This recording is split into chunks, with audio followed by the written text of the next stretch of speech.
Best-selling author and American psychologist Mary Pfeiffer said this: "We live in a world filled with language. Language imparts identity, meaning, and perspective to our human community. Writers are either polluters or part of the cleanup team.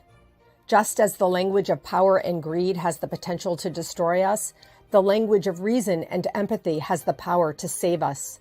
Writers can inspire a kinder, fairer, more beautiful world, or invite selfishness, stereotyping, and violence. Writers can unite people or divide them." In this book show podcast, host, confidence coach Susan Axelrod asks women authors a simple question: which kind of writer are you? She invites each guest to step into the confidence zone to proclaim how her book can inspire. If you are seeking inspiration to create your legacy, take out your pen and pad. Your book, My Time, starts now.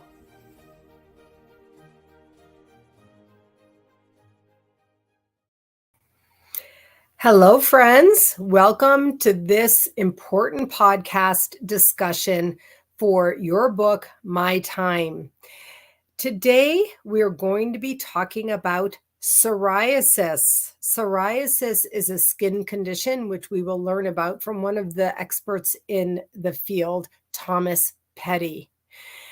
This topic is important to me because I will just say that I have had my own family members who suffered from a skin condition, and I watched it and I felt how difficult it was. When I met Tom Petty and heard his story, I knew how important it was. He was in the process of writing an ebook, and he said to me, "Well, I'm not really an author yet." And I said, "It's good enough for me." Tom, I want to welcome you to this podcast conversation on your book, My Time. What you're doing is so important. Thank you for joining me today. Well, thanks for inviting me. I really appreciate it and happy to be here. When I first met Tom, it was from the Living Healthy List platform, where he and I are both experts on the platform. As I got familiar with the platform through Denise Stiegel, the founder of livinghealthylist.com, I began to hear Tom's own personal story about his journey with psoriasis. And as I mentioned, I have my own family experience with the skin condition. I don't really think it was psoriasis, but it was certainly a skin condition. And that's why I was very personally tuned in.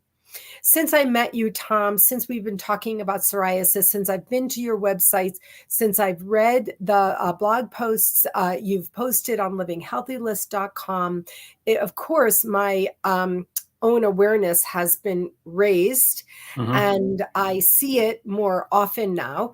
And I'm so happy to give you this time and this platform to share what you've learned and to share the story behind this story with our listeners. Sure. Yeah. So I don't know where you want me to start, but psoriasis is one of the more common autoimmune diseases. And an autoimmune disease means your body attacks itself. It affects about 2% of the population. So in the United States, that's roughly 7.5 to 8 million people have psoriasis. So you likely know several people that have psoriasis just in your own circle of friends. I've had it all my life. I was born with it. The story is that when I was born, the doctors handed my mother her brand new baby and said, "Gosh, we're really sorry, Mrs. Petty, but your son is never going to have nice skin." And, you know, what a horrible thing for a doctor to say. But I just turned 60, and for the first 50 years of my life, I've never had any success in getting it to be in remission. What the medical community is offering us does not work. And that's part of the real frustration behind it, because it's a very visible disease. It's a very ugly disease. People are afraid of it. People think that, you know, they can catch it.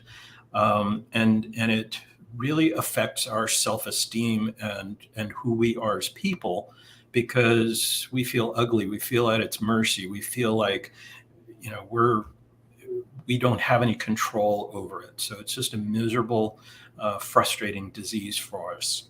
Mm. Anybody who's had any kind of problem, if they have warts on their skin, Mm-hmm. if they've had even a temporary condition of any kind, anybody who's experienced anything like that. I mean, I have freckles myself, Tom, and I Mm-hmm. know, what that felt like when I was a little child. Mm-hmm. Um, and so anyone who has this knows the experience of feeling different. And I really want to really honor what you just said about Mm-hmm. how one feels about themselves Mm-hmm. when you have something going on. This skin condition can be very visible. Mm-hmm. It grows. It Mm-hmm. grows, and it can be extremely damaging. Yep. I am having you on this podcast. We are talking about the ebook that you're creating. We're Mm-hmm. talking about this issue because I want to raise people's awareness about everything we're saying here today. Tom, this is not the first time you and I have spoken. Mm-hmm. I'm delighted to know you. And I do know that you have shared publicly the depths of your own despair over Mm-hmm. your personal journey with psoriasis. You said you're 60 years old and it's Mm-hmm. only been really in remission for 10 years. And Mm-hmm. so it was a long, desperate journey, wasn't it? Yes, yes, it was. And just a couple of points too. I mean, one example is when I was a child, uh, I was in the public swimming pool swimming with my friends, and I was asked by an adult to get out of the pool because people didn't want me in the swimming pool because they were afraid that they were going to catch it. And it's, what a horrible thing to say to a child. A child's not going to stand up to an adult. And so it's that kind of thing that has happened. All of us who have psoriasis, this has happened to us over and over and over and over again, and it's just part of our lives. Mm, And when I was a teenager, I was, now they call it bullying. mhm. Back then it wasn't called bullying, but I was bullied mercilessly about my skin. And so as a teenager, I vowed that I was never going to have children because it's a hereditary disease. My dad had it, his mother had it. So I knew that there was a hereditary component to it.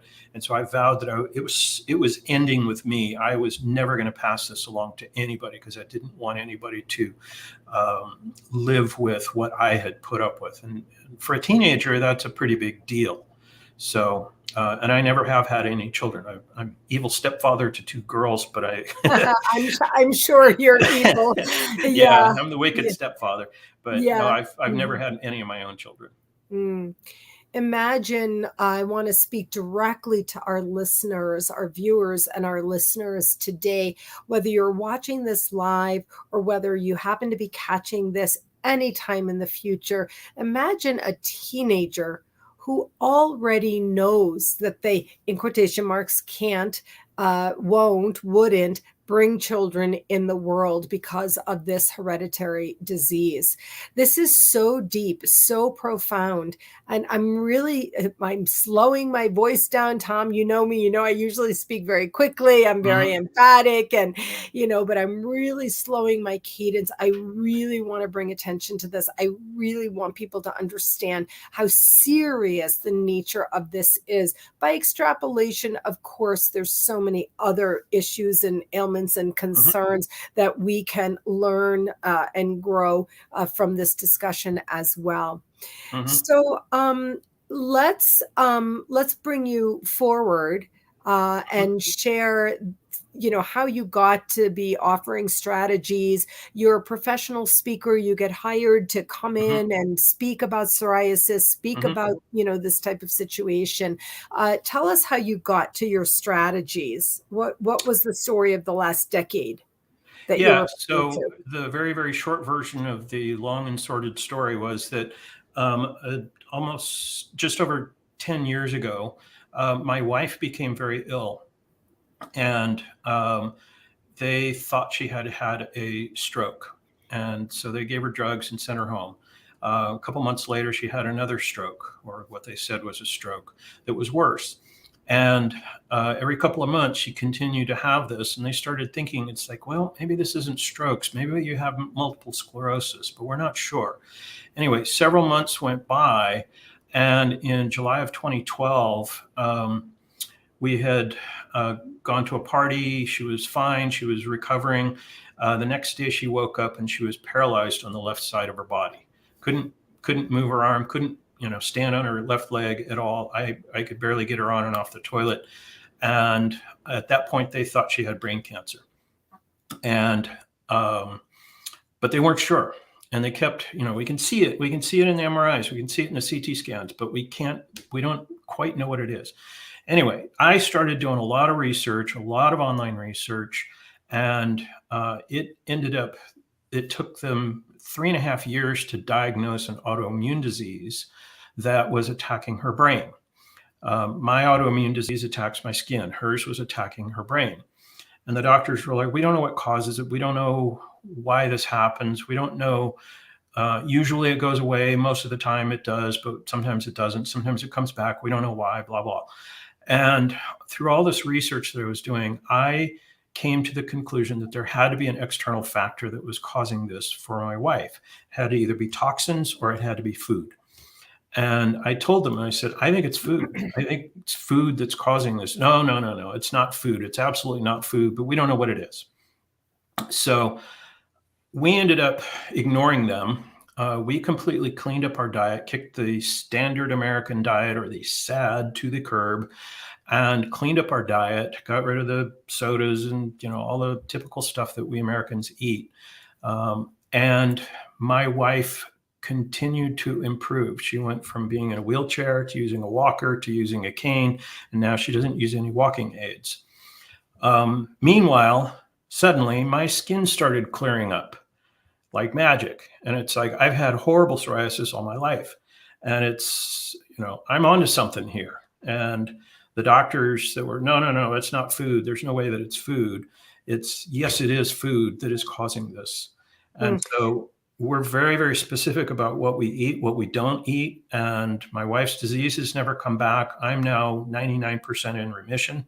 And it's all because of food.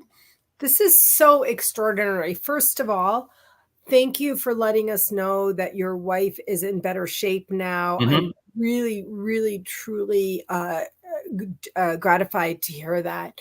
Mm-hmm. All right. So let's talk about food. But I have a question coming up, which is like something like, do you have experience with sharing the food that we're going to talk about with other people? Has this, in fact, positively affected other people as well?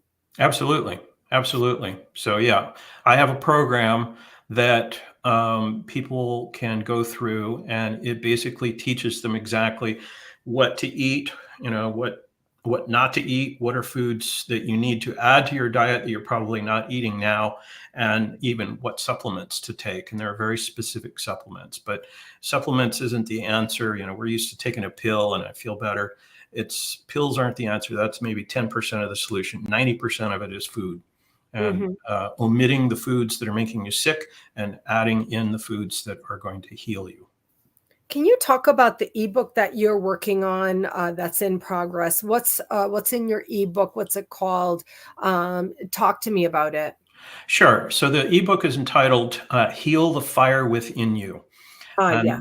The reason that I'm calling it that is because all autoimmune diseases, psoriasis, vitiligo, alopecia, type 1 diabetes, lupus, rheumatoid arthritis, all of the autoimmune diseases, there are over 100 autoimmune diseases.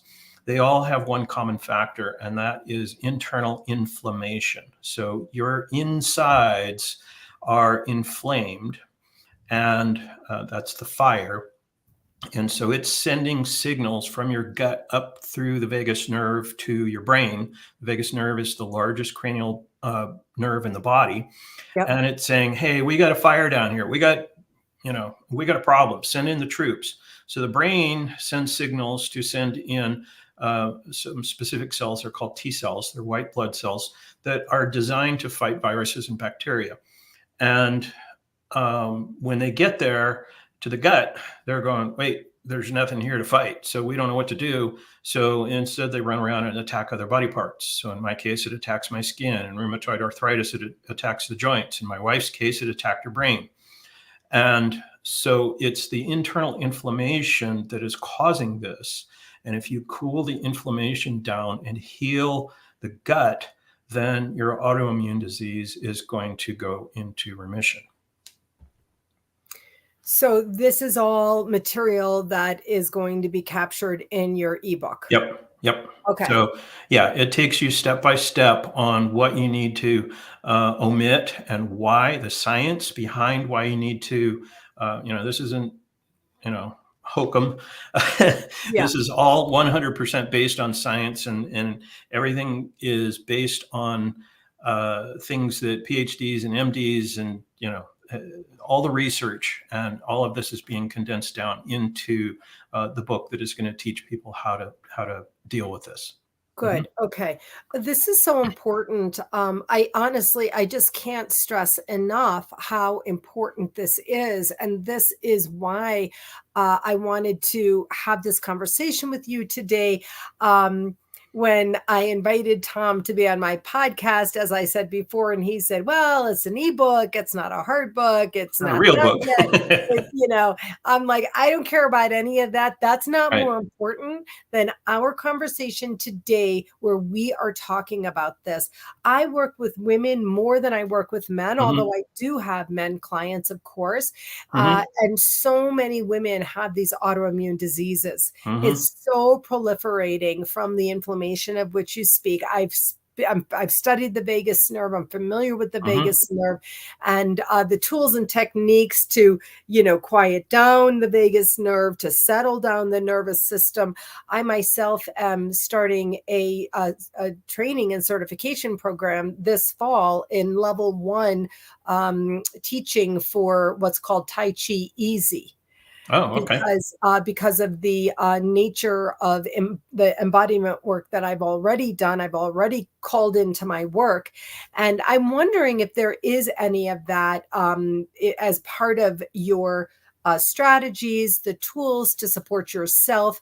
And maybe if it didn't even affect the actual skin condition, if it helped you with the anxiety and doubtless depression. So the tools of breathing, of mindfulness, of, positivity, of prayer, meditation. Yep. I call them the windows to the soul. I include music. I include creativity. Is there an aspect of this in your story and your plan? Absolutely. And you talked, what you say is exactly true. And so the brain, the skin, and the gut are all hardwired together. So when we're fetuses in the womb, the tissue that is the growing brain and spinal column actually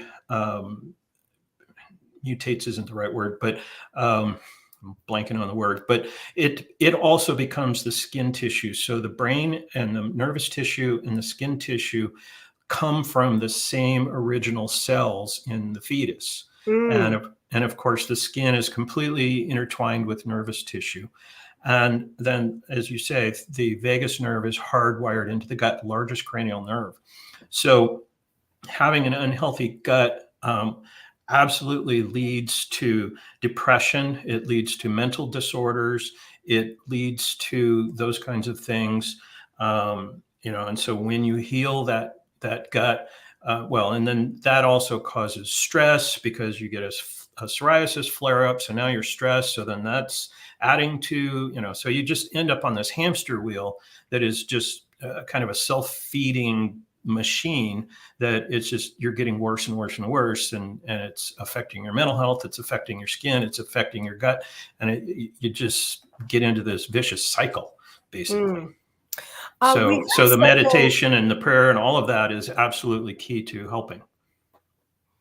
We have several viewers with us. I want to invite anybody to write comments, whether you're watching on YouTube or you're watching on Facebook right now. If you have any questions for Tom, I'm happy to field them. I will see them, and we will respond. And if we don't happen to catch your question, then we'll make sure that Tom goes back and answers your question Absolutely. after we're done here.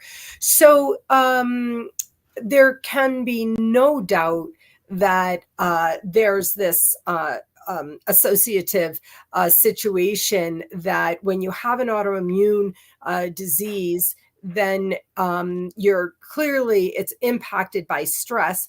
As the way I love this conversation, it's very clear, it's very simple, easy to understand. I get it. It attacked your wife's brain. It attacks your skin, attacks other people's, joints, for example, in another way, for example.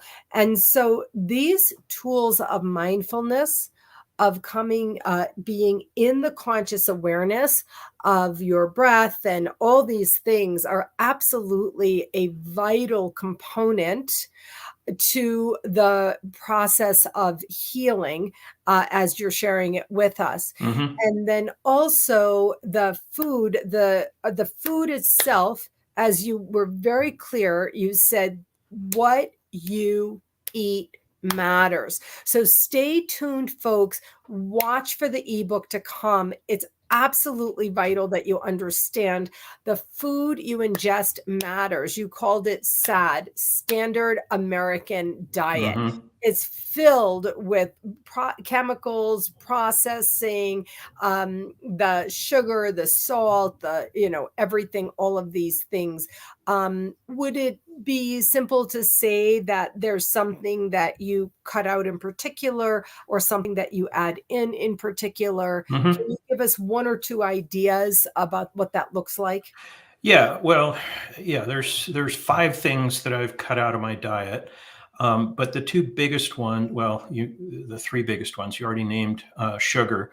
Sugar is a huge, and I hesitate to call it food. It's not food. There's no nutritional value in sugar. It's just calories.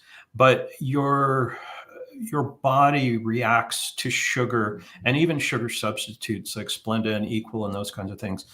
Even stevia is not good to consume because all of those cause a lot of inflammation in our body. And when we have an autoimmune disease like psoriasis or any of the others, you're causing inflammation. So by omitting sugar, for instance, you're going to lower the inflammation inside your body, and that's going to help.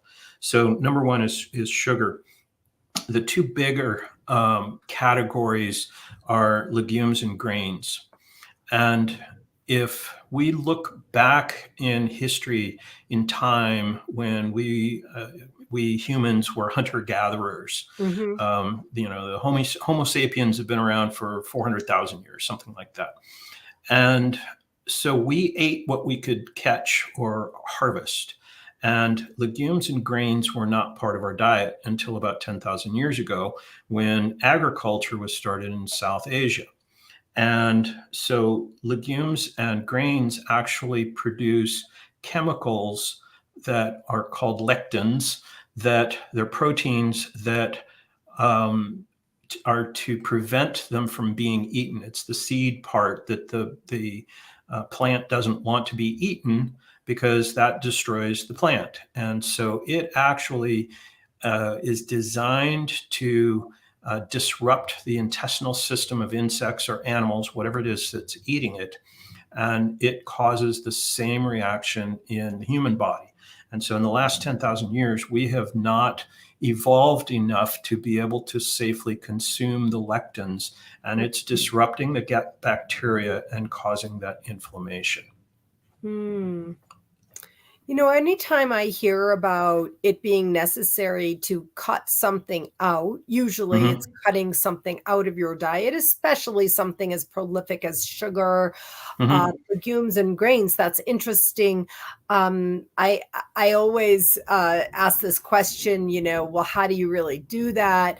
But the answer is, if you try it, if you practice it, then you'll see for yourself if you feel better.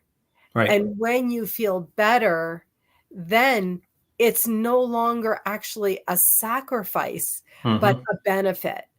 Yep. And this is so important because one of the things that we're talking about here are having to create new habits. Now, Hmm. you were in such an extreme situation from your years of, I guess I might say, depression and Hmm. personal difficulty Hmm. around the bullying from growing up, the self Hmm. image, the Hmm. self-image that you had, these ideas and thoughts that you shared with us. I don't know that there's anything bigger in a human's life than a decision to make a decision so young. I'm not going to have children because of this. Hmm. Hmm. I had a neighbor who suffered from mental illness in such a way that she made that decision not to bring children into the world for the Hmm. same reason she didn't want to pass it down. And so Hmm. I'm very tuned into, when you said that.